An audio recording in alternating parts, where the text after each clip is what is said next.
Welcome back to the channel, everybody. Today we are going over the shock scrapper build that I have been testing and trying out a few different things throughout different raids and stuff. Bring her on up into the fray. One of the biggest changes that we got with the recent change from Korea was the identity change, where we have now a third meter, where the third meter is fillable by either stamina or shock skills doing any kind of damage. As soon as it's filled up, you deal increase for your party. It's a synergy one of 6% increased damage for 10 seconds. Your movement skill is reset, but during this window it's also cut in half if you end up having to use it. And no matter what, while this buff is going down and draining, your stamina and shock skills will not consume any of their respective gauges.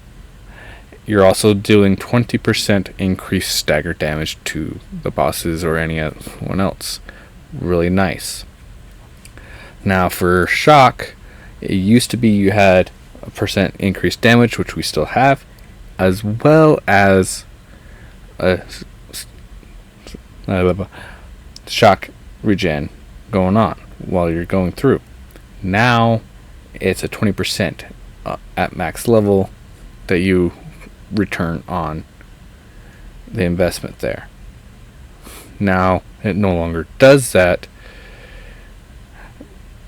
Nice little regen, so it's kind of a loss there in my opinion, but it still feels pretty good, about the 20%. Now the other thing that happens is that the tenacity release, your third bar or third gauge that you have, is cut in half, but you do get 20% increased attack speed during that 5-second window just for yourself, which kind of helps out the flow of playing the scrapper. So we are still rocking entropy set, full 6-piece, crit substat with spec being your main, with your pet being on that as well. Engravings, grudge level 3, keen blunt 3, shock, ambush, and adrenaline also at level 3. If you were to want to take it into a +2 at the end of this, my take would be either predator, if you could get it, just to really bring out extra damage and survivability. That's going to be your best bet for that. For gems, you're going to get 5-6 split with, in my opinion, judgment having the extra cooldown. You can still keeping it on roundhouse sweep or whatnot. It's up to you. My take is having it on judgment just to counteract its extra cooldown that you added to it, just so you can have it up on rotation. Talking about skills that we have, some changes that happen because now that we have that third gauge and dealing any kind of damage, we can actually have wealth runes on this class. This allows us to fill up that third gauge a lot faster than without it, so it's really helpful there. So judgment gets the legendary wealth rune, or your highest tier if you're still working it up. And this is going to give you your party synergy for the 6% for 12 seconds. Ignore hit gives it a combo, which really helps it out to kind of get more of that tenacity build up, and true judgment just for a little extra damage. You can use hard claw or hot claw, but there's no real point of having your shock consumption reduction down. These other two, not really very helpful, but you can run them. But if you don't want to lose that cooldown increase, if you don't like that. Charging blow just at level 4. This you can swap between excellent mobility and or focus, depending on which one you want. So between which one you want, you just max that out and rock with it the best you got. And just having a quick recharge just allow the skills to come off cooldown faster. You could also swap it out and have bleed or purify, whatever you kind of feel like you need between those two. Roundhouse Sweep, you're going to rock Swift Preparation, Madman, and Reinforced Hit just to give it some damage. And the Swift Preparation is still really nice, less like how it was, to give you that percent chance on instantly resetting the skill, which is really nice. You're going to want to keep that quick recharge just because of how it resets innately and to kind of help get your other skills off cooldown. It used to be a shock skill. It's now been changed to a stamina skill, so it kind of helps out this gameplay a lot better. Potential Rising Fist is another one that you get a wealth rune on, and this is going to be your epic or second to your highest that you have if you don't have multiple epic wealth runes. Focus Firing, just to give you more tenacity build-up.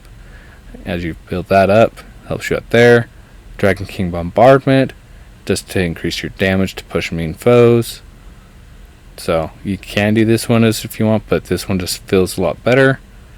Now this is where you can kind of intermix.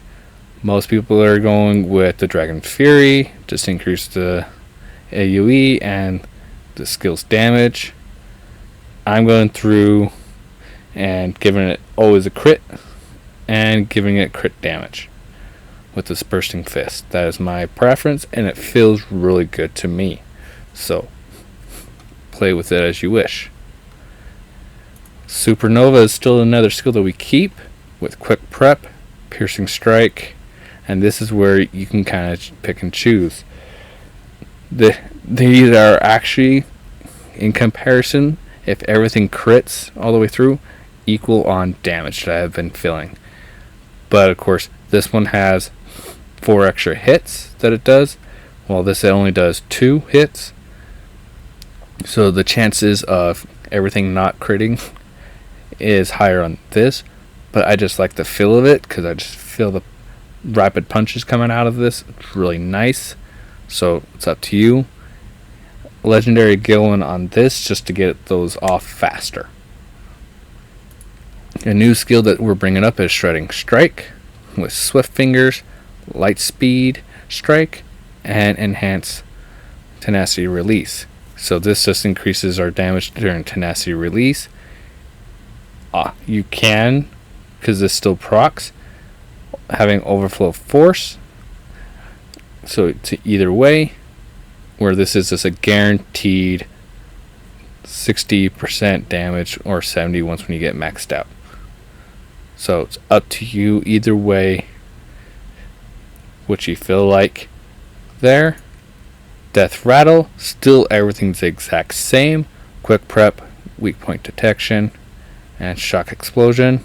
Because Madman, or the Meditation, not very useful there. Both go in there and go in here.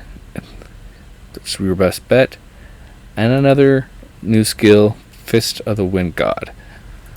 Concussion just for extra stagger. If you were using this outside of Tenacity, when I go through and show you, you can use this to give yourself a little bit more extra movement speed, because it does make you move slower while you're doing that. Fist of Patience is really, really good because it increases your base damage and up to the 300%, as you can see, depending on the charge time as it's charging. It also gives you a 20% extra range when it's fully charged. With Tenacity and Enhanced Tenacity Release, the outgoing damage is increased, and it automatically does the full charge attack right off the bat. Really helpful there.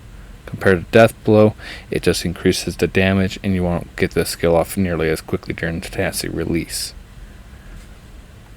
So, with all the gems though, you're mainly going to do all the double on all these skills that we have here. Fist of the Wind God, Death Rattle, Shredding Strike, Supernova, and Potential Rising Fist. They'll get a cooldown and a damage gem. The last gem slot that you have can be either cooldown for any of these 3, or you can make it a damage if you want. So, with that, as well, we do use Mystic Arc Blast Orientation. It used to have, depending on how far away you were from the enemy, it would do reduced damage. They have removed that, so now it's just flat out the highest damage skill we got. The other one, Undefeated Dragon King, automatically goes through and fills up your tenacity gauge if you are wanting to use that, as long as you hit it. So it's up to you there. But personally, this works well. It does have quite a long animation, so it's up to you there. The biggest thing that you're going to do now is, of course, filling up to the gauge and using it when you want. And you ideally want to get as many skills off as you possibly can during that time window. And as soon as you can see, we've depleted it. We were able to get off all 4 of these skills and had just a little bit of time left over. That is the main playing style that we are rocking with. So you're going through, filling this up as much as we can, just to get that up and rocking around with it.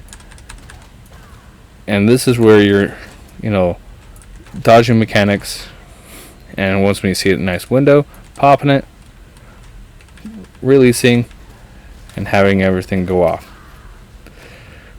If you got that nice window. That is the playstyle that has come out with the Shock Scrapper. And it's really actually beneficial, because the old playstyle, it felt more in my mind that you were playing as a Swift character, and just as soon as the skill came off cooldown, you were using it, hoping to get it all off. This is now you're trying to find that nice potential window, popping it off and going, and you're just filling up that meter. Let me know in the comment section down below what you guys think about the changes to the Scrapper, and if you are playing the Shock or the Taijutsu. And we'll catch you guys in the next one. Stay tuned.